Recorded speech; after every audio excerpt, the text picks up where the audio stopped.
Olá, para quem não me conhece, meu nome é Eduardo Newton, sou defensor público e dou aula aqui no curso R2 na matéria Processo Penal. Conversando aqui com a direção do curso, eu sugeri que nós elaborássemos um novo curso.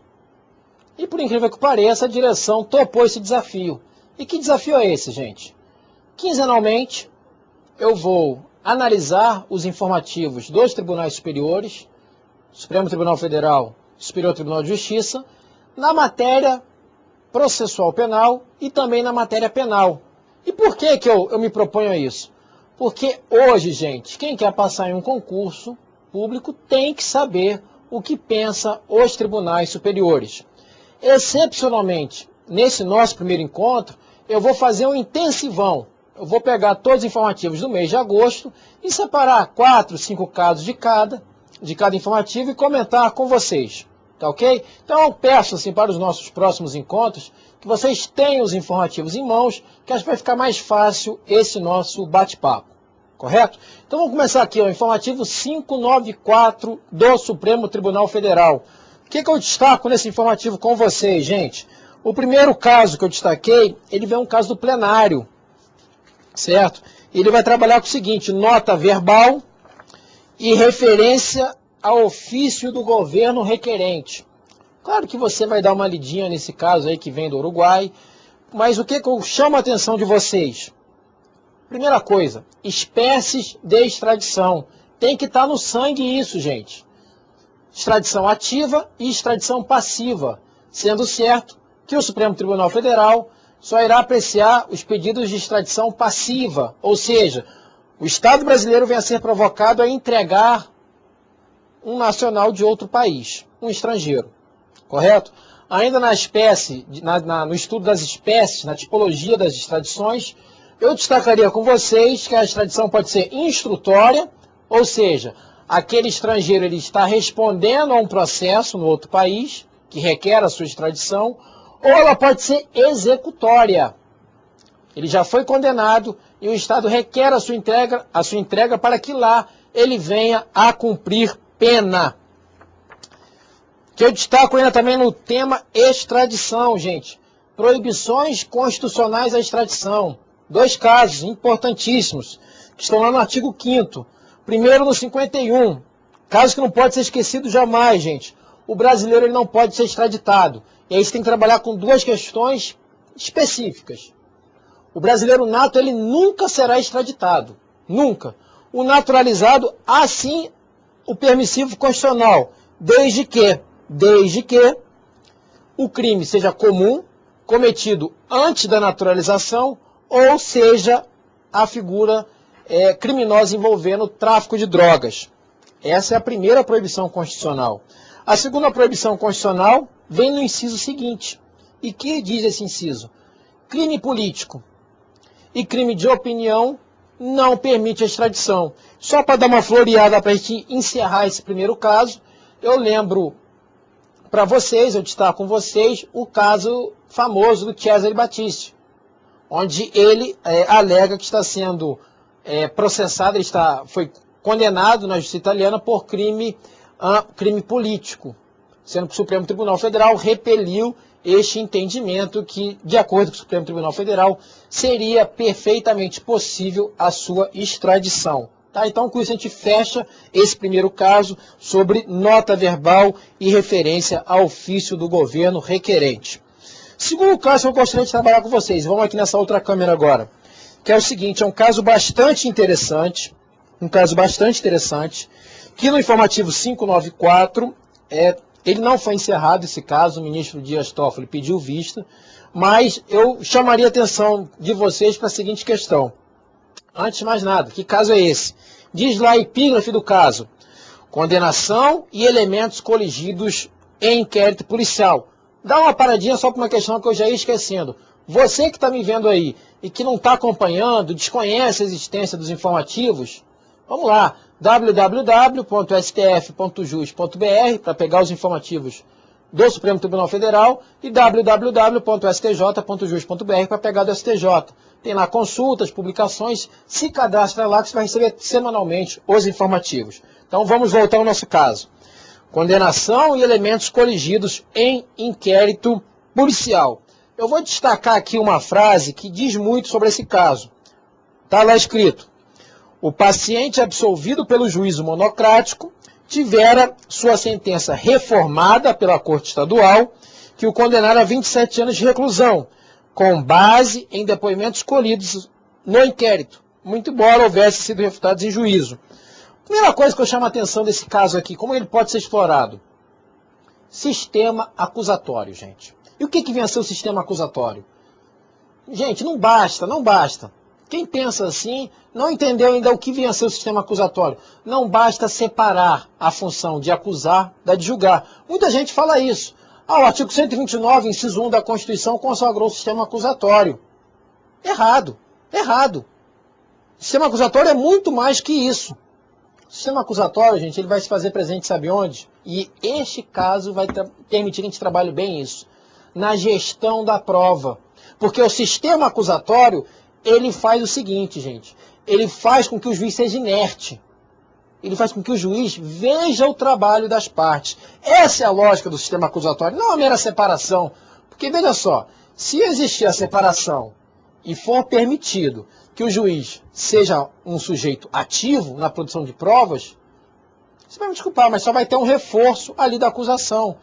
Aquela figura que estaria formalmente desmembrada entre acusador e julgador, na prática não existirá. Daí porque o professor Jacinto Nelson Coutinho, nome assim, especialista, assim, um craque, vamos dizer assim, um craque do processo penal, ele vai falar, é na gestão da prova que irá se verificar a distinção entre o sistema acusatório e o sistema inquisitivo. E é um dado interessante o seguinte, gente, o Código de Processo Penal, e esse dado eu gosto de falar aqui muitas vezes nas aulas, ele tem uma diferença não só temporal da Constituição, ele tem uma diferença de mentalidade.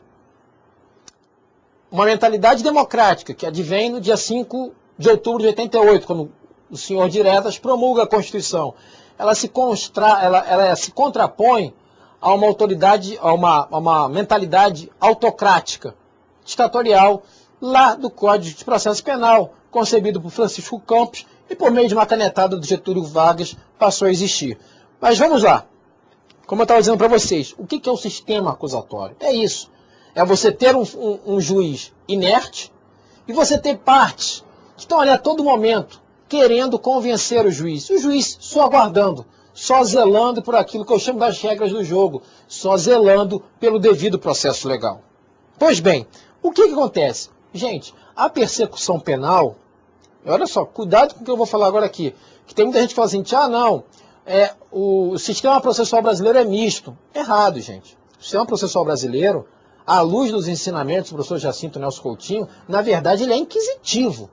Porque senão, veja só, de fato, até no início, uma separação entre a figura do julgador e do acusador. Mas na gestão da prova, o juiz pode produzir provas. E o que é pior, mesmo que o promotor ou o procurador da República venha pedir a absolvição, o juiz pode condenar. Então ele fala, não, aqui o sistema é inquisitivo. Mas vamos voltar aqui. Mesmo que você considere que o professor Jacinto Nelson Coutinho está viajando e o sistema seja acusatório, até mesmo porque há uma separação entre o órgão acusador e o órgão julgador, chamaria a atenção para o seguinte, o inquérito policial, esse não tem dúvida, esse ele se baseia no modelo inquisitivo. Daí porque alguns sustentam o seguinte, o sistema processual brasileiro é misto. Não, ele não é, gente. Misto é a persecução penal. Extrajudicial, ou seja, a primeira fase, inquisitiva. A segunda fase, em juízo, deveria ser acusatória, apesar de existir uma forte carga inquisitiva ainda. Pois bem, como é que se caracteriza o sistema inquisitivo?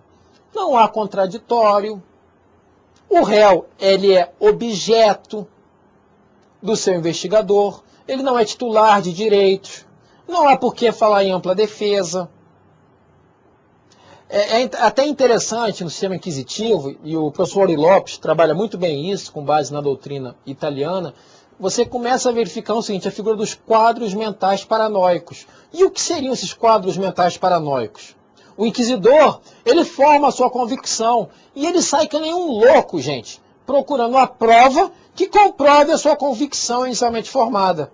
Isso é a gênese do sistema inquisitivo. Pois bem, no inquérito policial, você vai ter tudo isso. Há quem discuta que não há ampla defesa, contraditório. E aí vem a pergunta, pode alguém ser condenado com aquele material que foi produzido no inquérito policial? O artigo 156 do CPP, gente, ele perdeu uma ótima oportunidade. Perdeu uma ótima oportunidade. Mas é interessante você observar como o Supremo Tribunal Federal vem trabalhar com isso daqui. Por que que o 156 ele perdeu uma ótima oportunidade? Porque ele deveria deixar ali expresso. Material produzido na fase inquisitiva não possui qualquer valia para a formação da cognição judicial, vírgula, salvo se for para favorecer o réu. E por quê, gente? Porque no direito brasileiro, até mesmo diante do postulado do estado da inocência, há o quê? A figura do favor-rei. Na dúvida, deverá sempre ser observada a melhor solução para o réu. Tá? Então, feita essa crítica ao artigo 156, vem o Supremo e enfrenta essa questão. Aquele material que não observou contraditório, que não observou ampla defesa, pode condenar alguém? O juiz da primeira instância lá no Rio Grande do Sul falou não, não pode.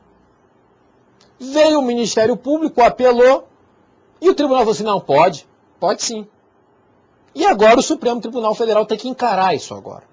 Tá? É interessante esse julgado por isso, porque, veja só, de uma questão boba, quantos desdobramentos a gente pode verificar na ciência processual penal. E eu só chamaria a atenção para vocês o seguinte, para mim o Supremo vai falar que não pode. Você sabe por quê, gente? Porque o direito à prova é um direito que deve se fazer diante do juiz, diante da observância das garantias fundamentais do contraditório, da ampla defesa e do devido processo legal. Não se pode formar uma convicção com material que é imprestável dessa forma.